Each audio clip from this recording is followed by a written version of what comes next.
How we doing, everybody? It's Wardy here, and we're back at it breaking down all the latest news and rumblings in Mets land. And folks, we have a late night jam-packed edition of exactly that, that being on November 26, 2025, the eve of Thanksgiving. For many of you guys, including myself, that'll be celebrating with their family and loved ones, which should be a really nice extended weekend. But before we get to the weekend, everybody, and before we get to the holiday, we got a lot of news to get into. And it's headlined by the fact that, yes, Dylan Cease, one of the biggest dominoes in this year's free agent class when evaluating starting pitchers, has fallen as he has signed a 7-year contract with the Toronto Blue Jays. We'll break down how that ultimately will impact the Mets and other teams moving forward in this year's market. How does it set the market, as well as what players are actually feasible for the Mets versus guys that simply do not make sense at this point in time in the free agent and trade market. From there, we're going to get into the signings that the Mets made over the past 24 hours as they signed not one, not two, not three, but 4 players that we'll get into, and we'll break down their respective games, their upside, their downside, and their expected role heading into 2026 spring training. And to wrap up the show, everybody, we're also going to get into the latest pitchers that the Mets are targeting. Not only have they been the markets of guys like Robert Suarez on the reliever front, but they've also been the market of one coveted Pete Fairbanks, longtime reliever there for the Tampa Bay Rays. We're going to break down their games, what you need to know about them, their upside, the likelihood of the Mets landing them versus maybe not landing them, and everything else here in Mets land. So guys, sit back, relax, and get yourself ready for the ride, which is our latest WardyNYM breakdown. All I ask is that you guys hit that like and subscribe button on your way in, as it's a great way to support the platform. And let me know your initial thoughts, reactions, and analysis in the comments down below to everything that we're going to get into in this one. And of course, shout out to our amazing sponsor that makes every single show here happen, that being at SeatGeek, that has you covered for all of your ticketing needs. Simply head over there to SeatGeek, use my promo code WARDY10, that is WARDY10, that way you too get 10% off your next ticket purchase. Because whether it's NFL tickets, NBA tickets, NHL tickets, concerts, comedies, you name it, SeatGeek has you covered for all fans on the ticketing front. WARDY10, WARDY10, link down below for 10% off. How fitting that Dylan Cease, who just signed with the Toronto Blue Jays, some of the key highlights you guys see beside me right there are him carving up this entire Blue Jays lineup. It's pretty fitting that that's coming full circle for them. A Blue Jays team that got this close to beating the big bad Dodgers, but of course did not prevail in the end in this year's World Series. And because of that, the Blue Jays, like a lot of other top contending teams, were not going to be holding back from the big spending this offseason. So without further ado, let's get right into this one, everybody. And let's start with the big breaking news that happened across Major League Baseball today. Let's just share some thoughts on this, because I'll tell you guys right now, this does not drastically impact the market for the New York Mets, okay? So if anyone's going out of their way to say, Wardy, oh my goodness gracious, this changes everything, this is big, this is massive news, this changes everything on the Mets' approach this offseason, that would only be for the casuals who simply are not paying attention. Anyone who understood what the Mets' philosophy was heading into this offseason knows very well, and shout out to my guy Jacob, our amazing editor on the platform, for chefing up this nice quick graphic regarding the Dylan Cease contract at 7 years, $210 million. Anyone that's been paying attention would tell you that guys like Dylan Cease in particular were far from reality to happen more than likely for the Mets, and here's the simple reason why. Not only did Dylan Cease have a qualifying offer attached to him, which meant that, say, if the Mets were going to go ahead and sign him, they would have to give up a draft pick and money compensation for the draft, which is something that obviously Stearns doesn't want to do unless it's really worthy for the player. But you also have to understand what the Mets are in the market for this offseason. They want top starting pitching. They want ace caliber starting pitching. And Cease did check off some boxes for this club, but where Cease was ultimately not going to check off enough boxes for the Mets was the fact that he's entering his age 30 season, was seeking at minimum probably a 6-7 year long contract, and in a year where Cease on paper had one of his worst years in recent history in baseline ERA, the expected numbers are the most important aspect, and that's why he still got this contract in the end. But still, even for a guy that on the forefront had a 4.5 ERA entering the offseason after finishing his final year in San Diego, he gets 7 years, $210 million. This is essentially the Max Fried contract, just 1 year less, because I believe he got 8 last year with the Yankees, if I'm not mistaken. But Cease, who's now added to a great rotation there, one of the better ones in the American League, that I certainly envy to a degree there, there is even though Chris Bassett and Max Scherzer are no longer part of the equation currently for the Blue Jays, they replaced them with a Dylan Cease that you could rightfully say is a big upgrade. Then you got Trey Savage, who is quite literally a savage, a dog, a fantastic rookie right-hander in that rotation. They already brought Shane Bieber back. They have another man who's going to eat quality innings for them in Jose Barrios. They have a really good four-headed monster there of a rotation, and they're going to continue to look to bolster that heading into next season. Now, the Blue Jays have a lot of reason to go out of their way to bend over backwards for a player like Cease. And maybe you can make that argument for the Mets in your own right, but I'll simply say the following.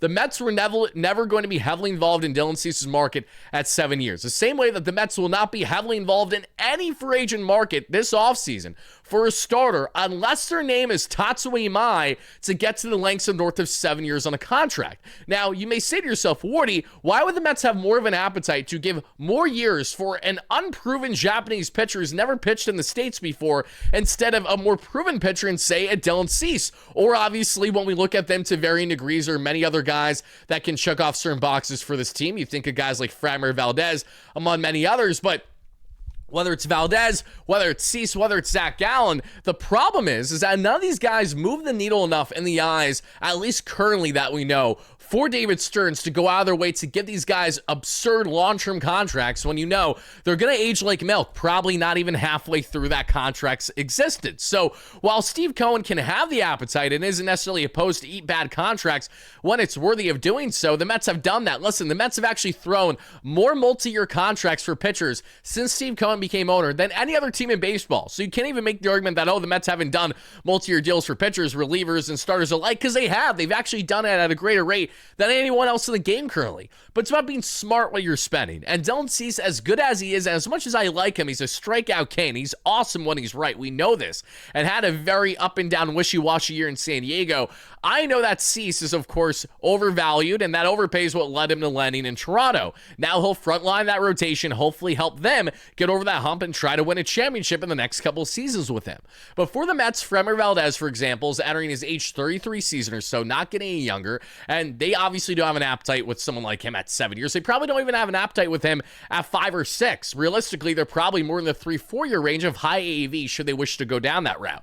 Zach Gallen is coming off of a year where it leaves quite a bit to be desired, obviously. As a New Jersey native, East Coast native, there's some connections to suggest that maybe he'd bode well in Flushing, Queens, but the counter is that unless his market really sours, he's another guy that the Mets are not going to go out of their way to roll out the red carpet long term of someone who did not look good in his walk year and doesn't have as much explosiveness that someone like a Dylan Cease and a Framber Valdez absolutely doing their respective rotation and their respective arsenal, I should say. So when you look at the free agent class currently, the Mets were never going to be going out of their way for a pitcher like Cease, if you guys have been paying attention.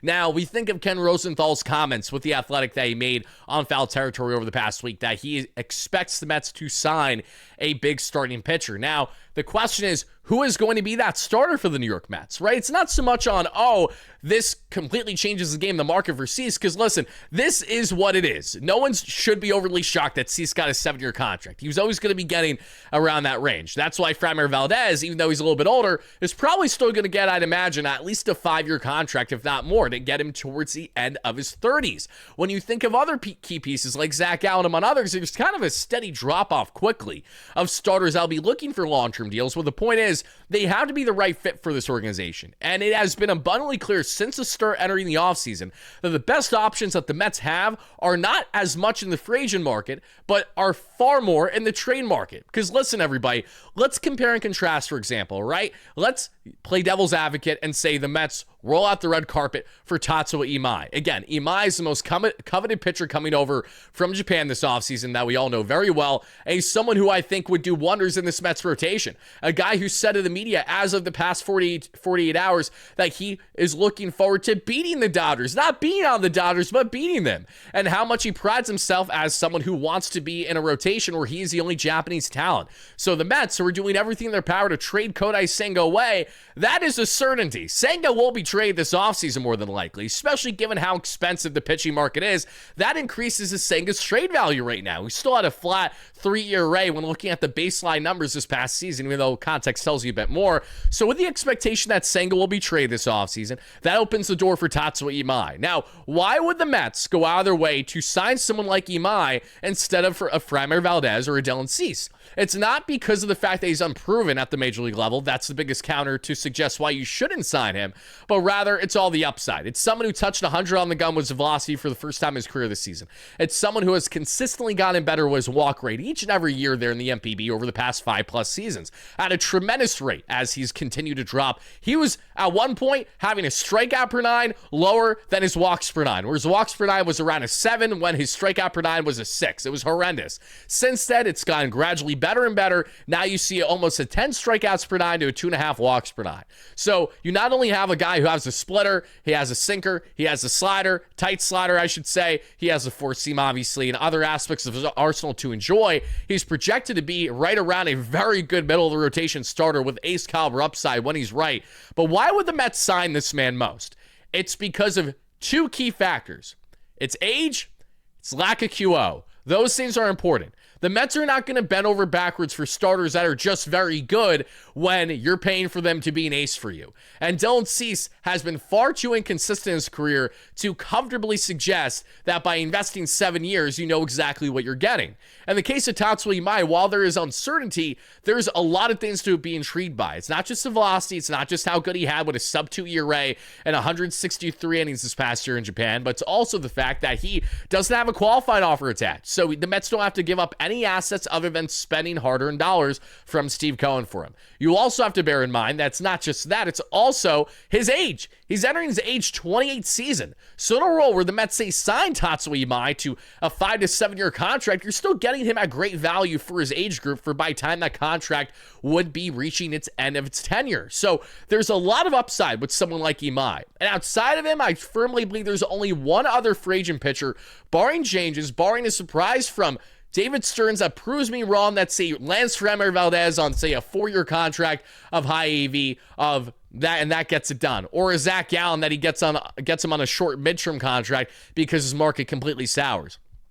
Outside of guys like those, there's only one other pitcher that I think is feasible for this club in the free agent market, given how Stearns is expected to operate that we know of to this point, and that's Michael Cain. Michael Cain, like Dylan Cease, finished his final year there in San Diego, probably not returning, and Cain dealt with a good injury throughout a good chunk of the season. Came back, didn't look all that great, kind of had a Senga issue where he wasn't looking polished, but then he was able to fine-tune his game greatly before the end of the season. Michael Cain, who Carlos Mendoza knows very well during their time in the Yankees organization together, Clay Holmes knows him very well, and it would be fitting that if the Mets brought in Michael Cain on, say, a mid-level contract, maybe similarly structured to Sean Manaea at 3 years, $75 million, for example, and you bring in someone who at his best has ace caliber upside, at his worst is more of a 3-4 for you in your rotation, and is someone who understands New York, has dominated New York, has familiarity with Clay Holmes, Carlos Mendoza, and is another example of a guy who's blossomed as a reliever turned starter over the past 3.5 years.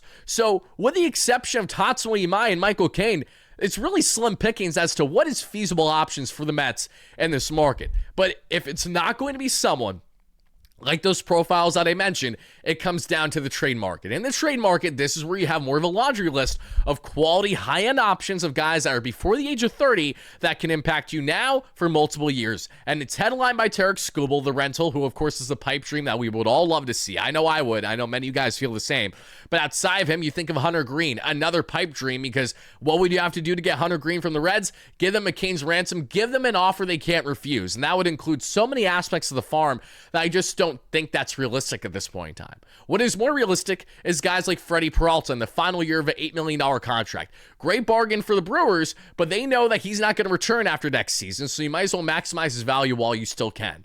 Then you think of other aspects of the NL contenders or soon-to-be contenders and the Miami Marlins. What is their appetite to trade away one of Sandy Alcantara and or Edward Cabrera? The Mets have been involved in both those markets, so let's see how much they'll bark up that tree. Beyond that, you think of course, other guys there in the market. Not only that you see for the Miami Marlins, you also think of, okay, the Minnesota Twins. Let's go back to the American League. Pablo Lopez, former Miami Marlin, who knows Citi Field really well, I think would be a great fit for this team. If it ain't going to be him, then obviously you're shooting for the stars, more of the ace caliber pitcher between the two, younger, higher upside, and Joe Ryan. So the point is that there's already, you could say, 5 to 7, maybe not overly realistic, but somewhat feasible options in the trade market that make a lot more sense for the Mets in a time where the Mets have more assets than ever to give up, from the farm to MLB-ready talent. The Mets can comfortably stomach trading away multiple top assets because they know that, one, they have great player development headlined by Andy Green, great scouting headlined by Chris Gross, and they have a confidence that every single year they're going to continue to be aggressive in their player promotions in the minor leagues and get the best out of them to ultimately blossom at the major league level. And I'm so bullish on this because, listen, Mets head of VP for scouting right now, and Chris Gross, who came from the Astros organization a couple years ago, helped the Astros be the best team in baseball and churning out drafted talent to the major leagues, where they actually impacted the club at the major league level. Over that tenure, the New York Mets were the worst in baseball. So to say it's night and day in what the Mets have built in their front office and player development and scouting really is exactly that, and that can't be understated. So that's why I have an appetite to give up certain assets for top talents that can impact you now, with hope that you can extend them long term. And there's one kind of fallout to take away from this regarding Tarik Skubal, for example, and then we'll continue on our conversations because we got a lot more to break down in today's video, everybody. And we're going to wrap up the show also with some comments from Marcus Semien and Brandon Nimmo for those that have interest that haven't checked out their recent pressers from the past 48 hours. But when you look at these respective markets, it's obvious that the trade route is more than likely the best route. And Tarik Skubal just saw 7 years, $210 to Dylan Cease out of all people.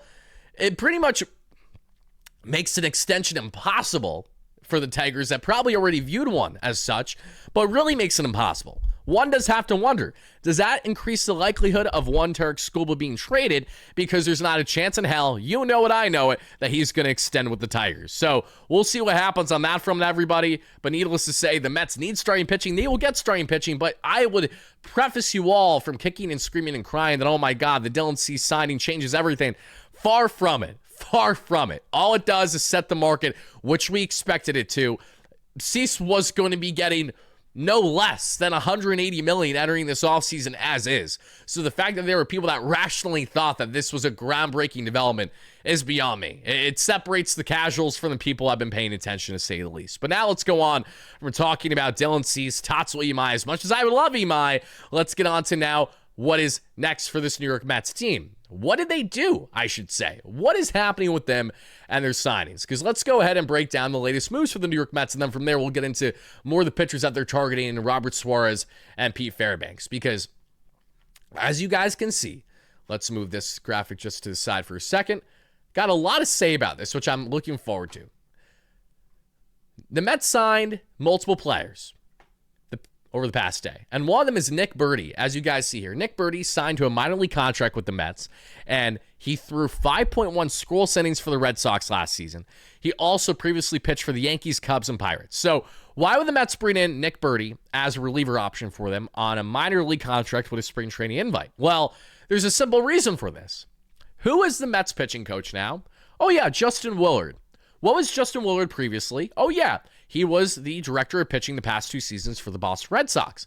You know, the same Red Sox that were top 5 in all of baseball this past year, from the farm to the major league level and collective pitching. That's how good they were. They were top 7 at the major league level that we saw in Fangraphs' wins above replacement for their entire pitching staff. And their farm was as good as literally any in baseball when looking at dominant pitching. Not only did Justin Willard have his hands all over the great development that they had in the farm the past couple of years and getting to the major league level, but he's had a great helping hand and kind of find these needles in the haystack and get the best out of lesser options in someone like Nick Birdie here. So when you see the success that Birdie had in his small sample size with the Red Sox this past year, normally I would say don't bat an eye to it, but now I'm telling you to bat an eye to it because of the actual connection with Justin Willard getting the best out of him. I'm not saying that Nick Birdie is going to be the Mets closer next year. What I am saying is that the Mets make these depth moves, minor leagues minor league players with major league upside for the purpose of knowing that you're going to need a lot of pitchers throughout the year. And while we all have learned that we do not need to have the most pitchers in Major League Baseball history pitching games throughout the course of the season, the way that the Mets set a new record this past year, which was pathetic due to their injuries and no starter being able to go beyond 4.2 innings. Incompetence is really what it was. But you need to make sure you add continued depth. We know Stearns is going to do that. And you also need to make sure you add guys that have upside, that they're a minor league signing now, but they could be more. Let's not forget, I understand it's a different position, but there's so much value that can come out of guys on lesser deals than what you think initially on paper. And a great example that I always think of is Jose Iglesias. When he signed with the Mets, it was a minor league contract, and Jose Iglesias was through and through one of the most pivotal aspects of the Mets' success throughout the entire summer of 2024. Francisco Lindor MVP stud play aside. So then you think of relievers. How many pitchers have we seen dominate? I mean, listen, Max Kranick is no longer part of the organization currently, but he was another guy that was on a smaller contract. Blossom was great for the Mets up until injury this past year. Danilo Nunez, 2 seasons ago, longtime minor league arm for the Mets on a minor league contract, and he's looking nails, and his sample size is one use. So even if Nick Birdie only impacts the Mets at, say, 20 innings next year, those 20 innings could be quality for them should they get the best out of him the way that Willard did a great job this past year. And it doesn't just stop there, because we have more here. And this one we knew about over the past 2 weeks or so, but it's been official now. Anderson Severino, no relation to Luis as far as I'm aware, signed with the Mets, also on a minor league contract. He's coming off of a season there where he was he appeared with the Chicago White Sox in 2022. He's 6 games, had a 6 ERA. Since then, he has pitched in the Mexican League the past 2 years, where he's looked fantastic, pitching to a 2.68 ERA in 43 appearances, and he struck out 46 batters in 37 innings last season alone. So the Mets see the upside in Severino, who's made adjustments there in the Mexican League, and again, another guy that they're going to just have as part of a huge mix of minor league pitchers that are going to be competing in spring training to see how much upside they have. So at worst, a guy that doesn't impact the Mets at all, that doesn't even make it to spring training, and at best, someone who eats some innings for the Mets throughout the course of the season when is worthy of doing so. Hopefully, because they pitch so well in the minor leagues, that warrants the call-up more than for the sake of needing a guy to eat innings because you have an abundance of injuries. Will probably be the latter, but let's hope that isn't the case. Now, the next one, this is an interesting one. The Mets have signed Jose Ramos on a minor league contract to invite to spring training. This man has been in the Dodgers organization his entire career, pretty much since 2019, and he has yet to make his MLB debut. Now, listen, the Dodgers are really deep. They're stacked, so even if he's been performing well in the minor leagues, it isn't a lock that he'd get the call at the major league level, and it has been for a lack of effort in the minor leagues. Listen to this, everybody. Very interesting to see this. Jose Ramos, in the minor leagues this past season, a .295 average in 44 games for AAA, including 8 home runs, 27 RBIs, and a .916 OPS. So the jury is still out as to what impact he may have for the Mets in the minor leagues next season, but the fact that he's getting a spring invite is telling that the Mets are going to give him a look to see if he's someone that could be utilized as kind of a Swiss Army knife option for them. Again, one man's trash is another man's treasure, and we all know that David Stearns loves the trash. Cue all the jokes about Dumpster Dave with his dumpster diving. I'm obviously joking here, cue the sarcasm, but what I'm trying to say is there are many times where we see players that were undervalued in other organizations and, of course, really become something elsewhere. I'm not saying that Ramos is going to be anything beyond a guy that'll probably get cups of coffee at the major league level for the Mets should he be called up, but have to bear in mind if he's getting a spring training invite, the Mets are going to give him a rightful look to see what they have in him. And when I think of the Dodgers, I think of how great they've done over the years on their ability to pry players away, and the waiver claim especially, like DFA candidates that they bring in and get the best out of. And there's one player in particular that sticks out like a sore thumb. I'm not at all trying to compare Ramos to this individual. I'm just saying we have seen these things happen in right settings. And it's Max Muncy. Max Muncy was previously at the time in Oakland Athletic, was horrendous, did not have a good approach at the plate at all, gets to the LA Dodgers, and they make him to be one of their most pivotal core foundational pieces of what has been a tremendous ride that they've had with him over the past 5+ seasons. Think about it. Max Muncy was a guy that was nowhere close to being a consistent major leaguer, lands with the LA Dodgers, they fine-tune his game, and bam, he's now back already for 2026 on another one-year contract because he's just so valuable to the organization. I'm not saying you should be comparing Ramos to that circumstance. I'm just using that as an example. You never really know what you're going to get in a player until you see how the organization utilizes him and how they value him. Now, Ramos is on a far lesser degree in value. He's someone that, again, I think at best would have a cup of coffee at the bigs. No more, no less. Now, this is the signing I'm most intrigued by out of all of them. It's a man who used to be in the organization. You guys remember Robert Stock? Robert Stock signed with the Mets with a spring training invite as well. He hasn't pitched with the Mets since he was with us in 2021. He started in 2 games and pitched right around a 5 ERA. So I know you're loving what you're hearing. Said absolutely nobody. But that's not what we're here to talk about. What we're here to talk about is that even though that Stock didn't appear at the major league level between 2022 to 2024, he was pitching AAA, Korea, the Atlantic League, and the Mexican League. He's been all over the place. He, however, pitched for the Red Sox this past year, posted a 10 ERA in 2 games, but that doesn't tell the story. Robert Stock was solely picked up by the Mets because of Justin Willard and that connection with Boston again.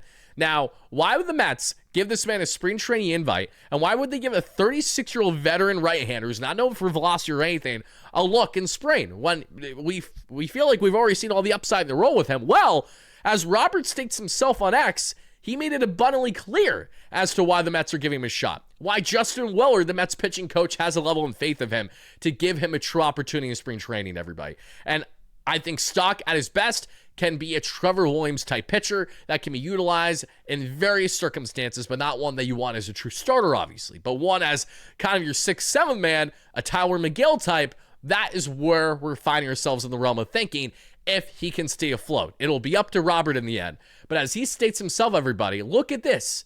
That's Robert Stock in the minor leagues for the Red Sox this past year in AAA.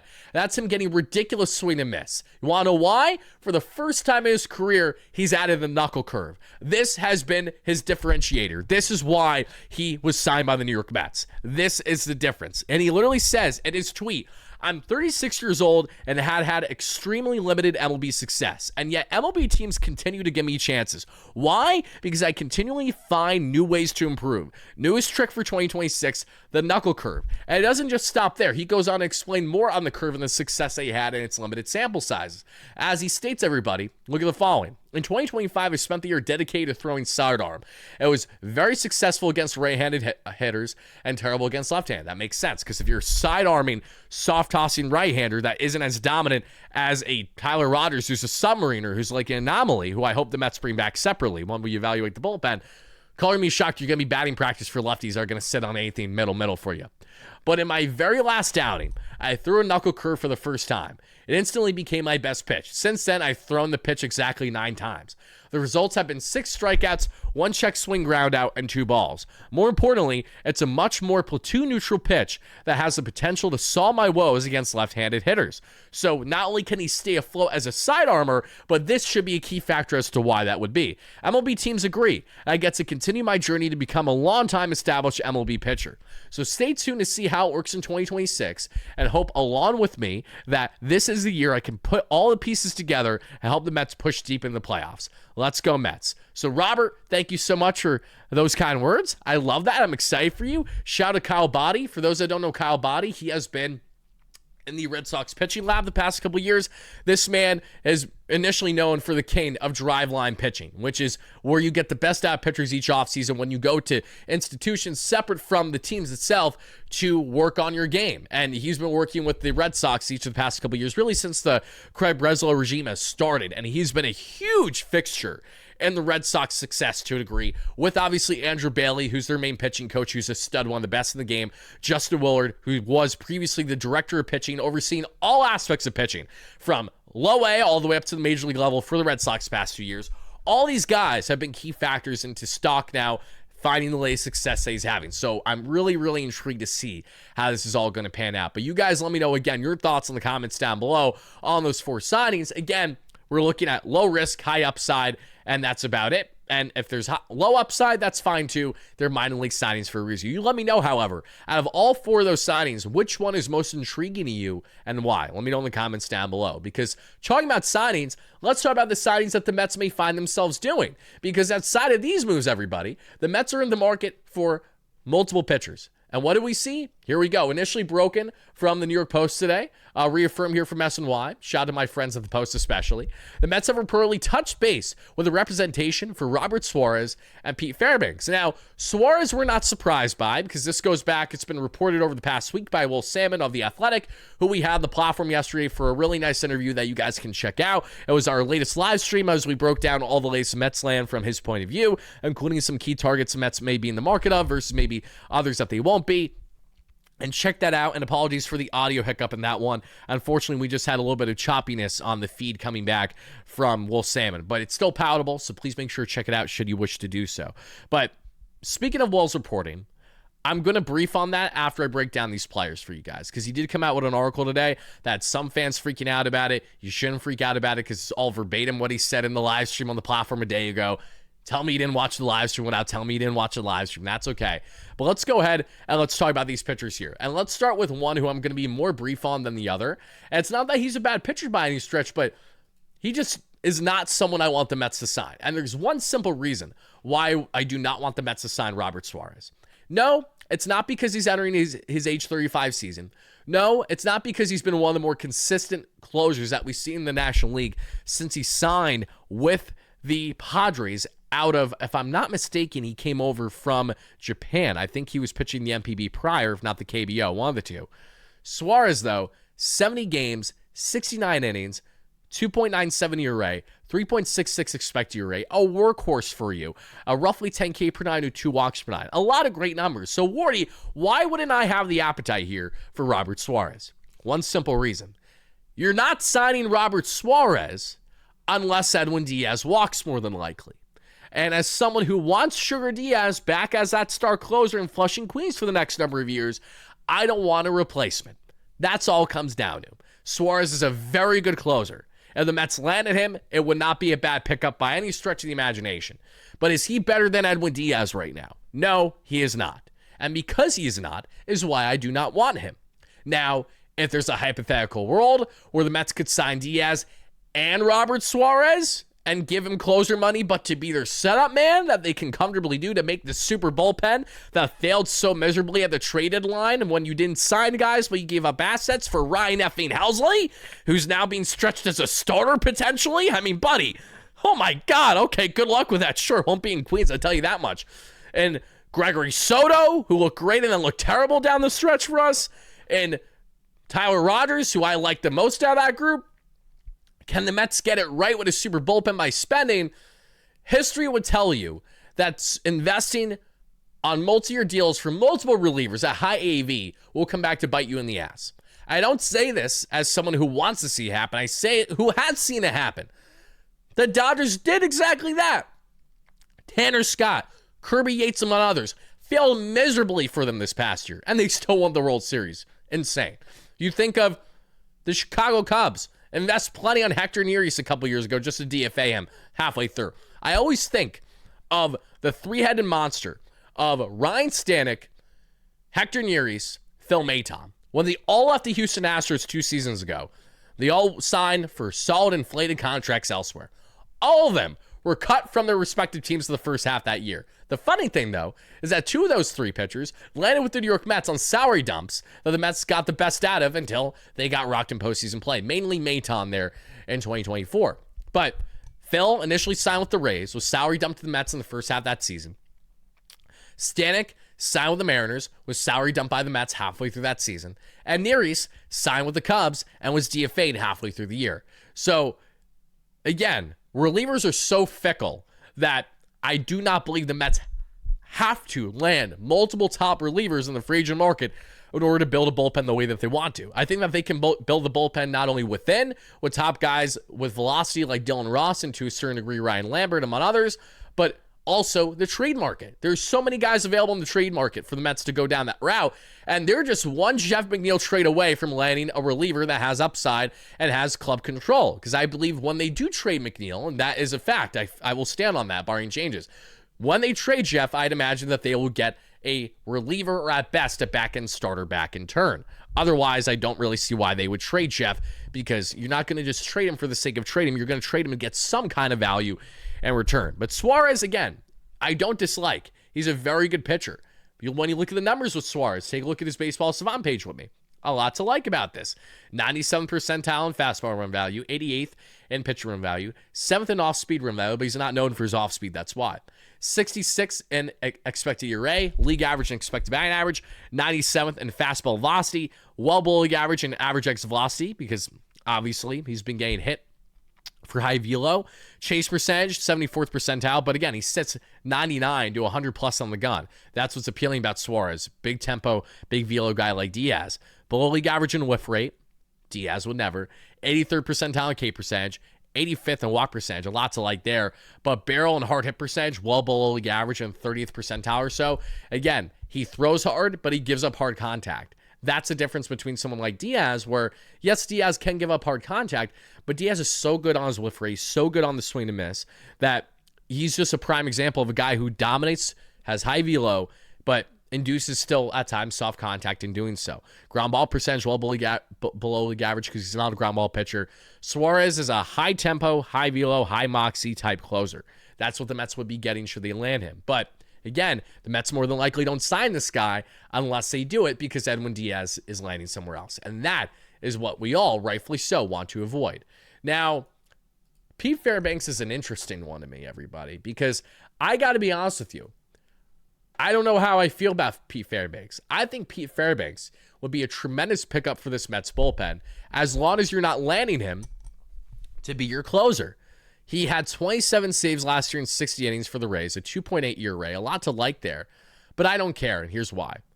It's not just what you see beside me and the 79th percentile in fastball run value, league average in breaking run value, below league average in off-speed run value, 87th in expected ERA, 77th in expected batting average, 90th in fastball velocity because he sits 97, touching 100 on the gun. Well, he's really right. Again, another guy that gives up a lot of exit velocity. Chase percentage, whiff, K, walk, all just above league average. Barrel percentage, 93rd percentile, not getting barreled at all. So he gives up a good hard hit rate, but he doesn't get barreled at all. So even when they're missing on barrels, they're still hitting him hard and they're hitting for high velocity. It's interesting when you evaluate Fairbanks at 6'6", 235, towering right-hander.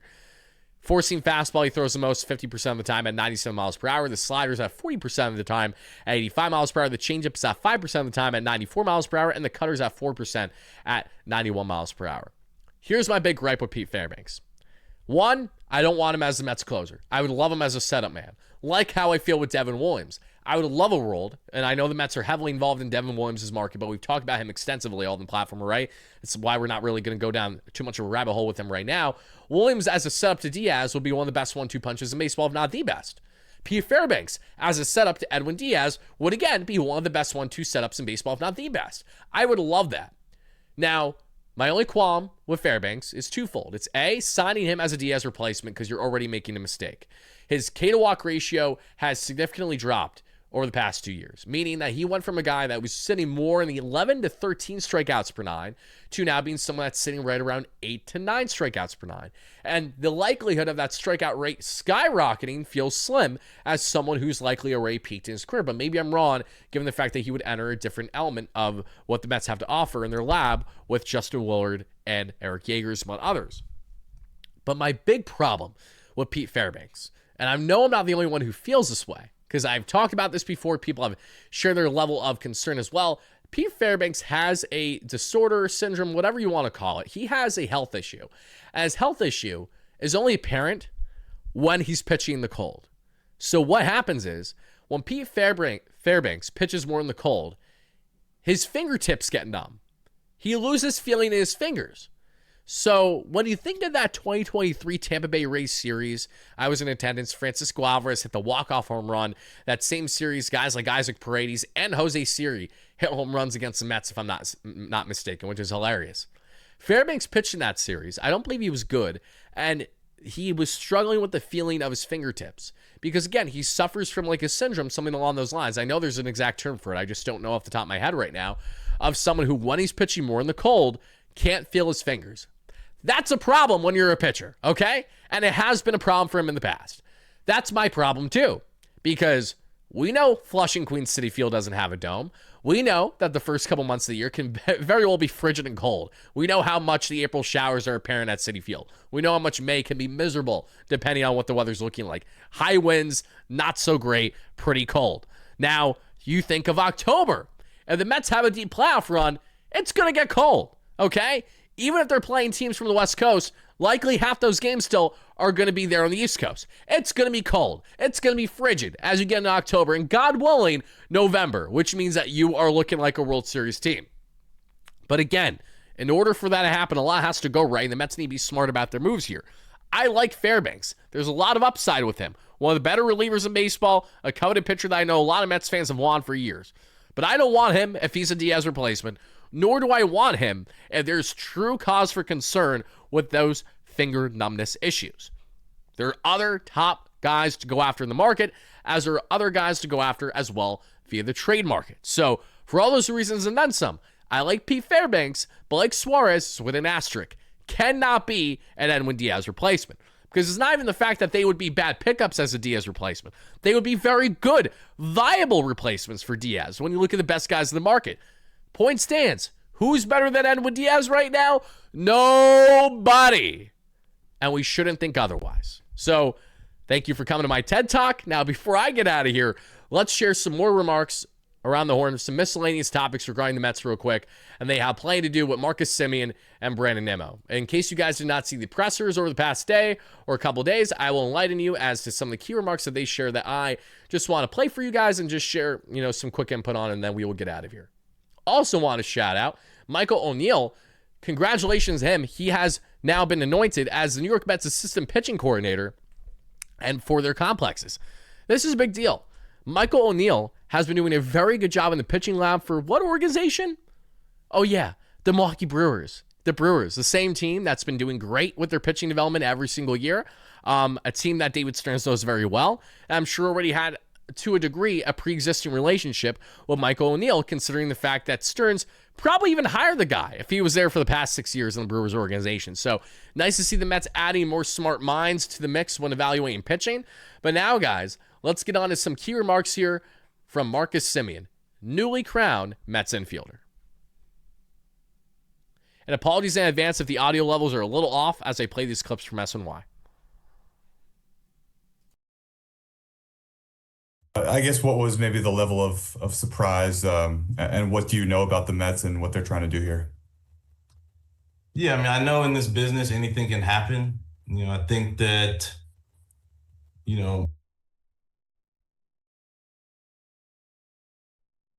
based off of the talk regarding where the Rangers were and the talk regarding where the Mets were, I knew that anything was possible.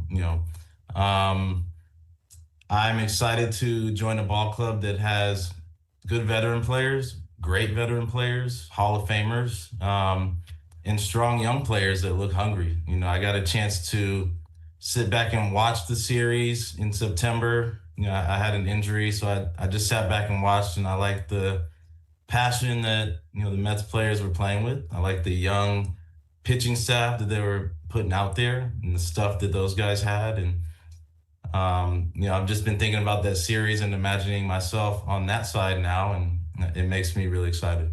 I guess what was maybe the level.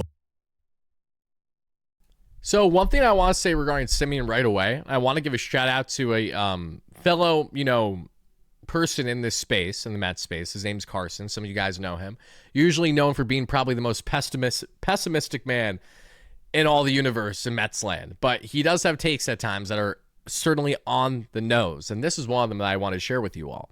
So he went on and he rattled off a lot of the Mets struggles that they had in 2025, and that included obviously what we all know, their heavy struggles with versus left-hand pitching, not being able to pull fastballs at all, fourth most ground balls in baseball when we're looking to grounding into double plays, 0-70 behind after 8 innings, struggling to turn double plays a lot of the times in the infield, failed 4 times in 5 years under the same core. This is all true. And a lack of speed to create more bases. So while the Mets were a very good base running team, they lacked speed.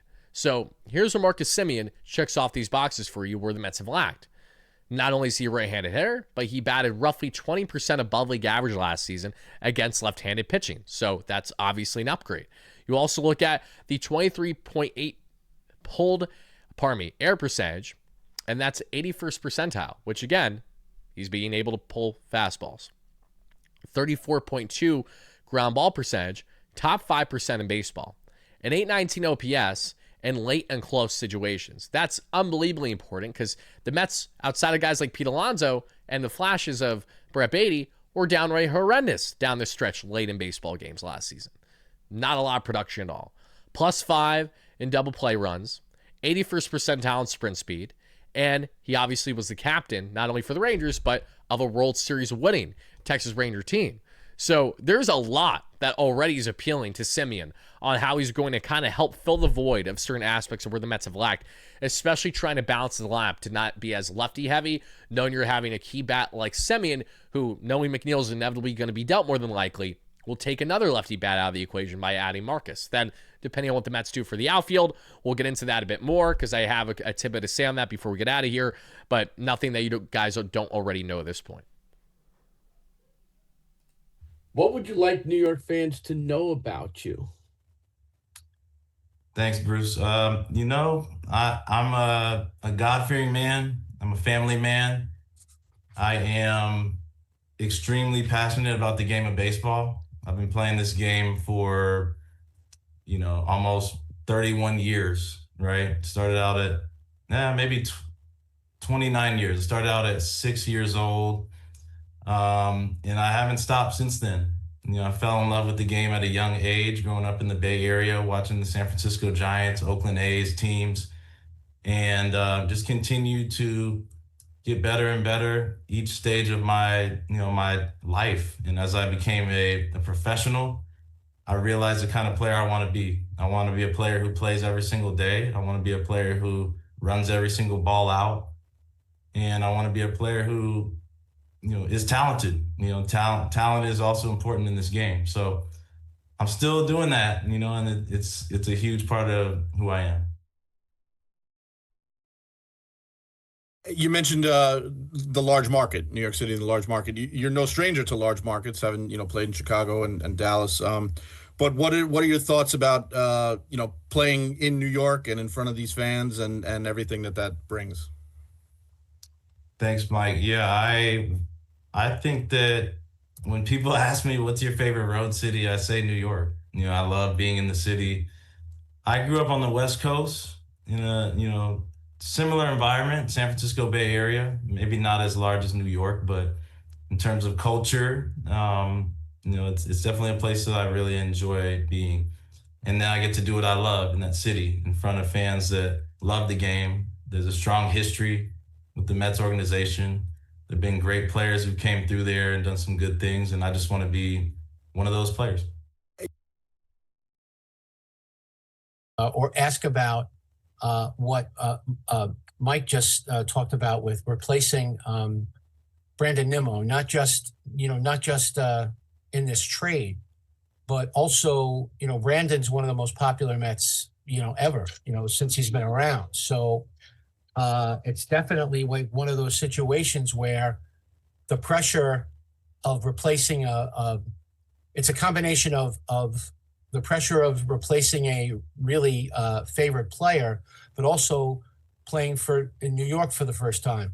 Do you feel that like you're prepared to deal with that double-sided pressure? Before Marcus says anything, I like to make clear I personally did not like that remark of a question. It definitely reeks of bias, which you naturally try to avoid when you're in this industry, when you're actually asking players these certain things. People who asked that question understand why that was. I'm not going to bother to relay the name. They know who they are. But yeah, I didn't love that question because it felt more as a statement that there's going to be now added pressure because of all the intangibles that Nimmo has. But again, Semien's not the one who pulled the trigger on the trade. We should just respect and understand that we hope to get the best value out of him and not so much on, how he needs to be everything that Brandon Nimmo was and then some, because that wasn't the point of the trade. This was a contract swap through and through, and the Mets are looking to have more versatility now in their outfield to make more moves this offseason. But again, you might have to remind some people on the beat because they can't seem to comprehend that. Now let's hear what Marcus has to say. Thanks, Mark. Yeah, I guess I didn't fully answer the question about replacing Brandon. I understand how good of a clubhouse presence Brandon was. I understand how much of a fan favorite Brandon was, and I feel for the Mets fans when you lose a player who's been present and who's been such a fixture in that lineup and in the community, and has a great personality and such a nice guy.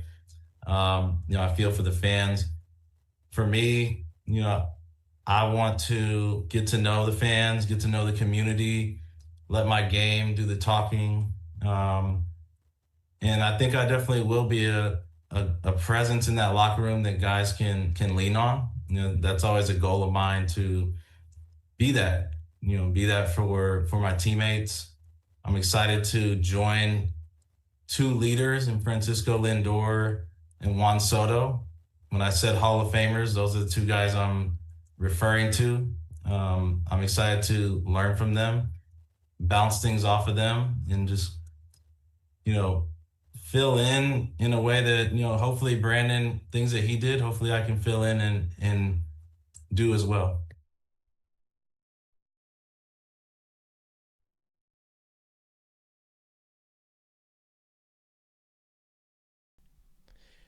In our next form of content is when I will go out of my way to post for you guys, not post, but talk a little bit more on Brandon Nimmo's comments since leaving the organization, because he's had a lot of really good ones, but we're already a lot more long-winded in this video than I meant to be, so this is the final thing that I have for you guys today.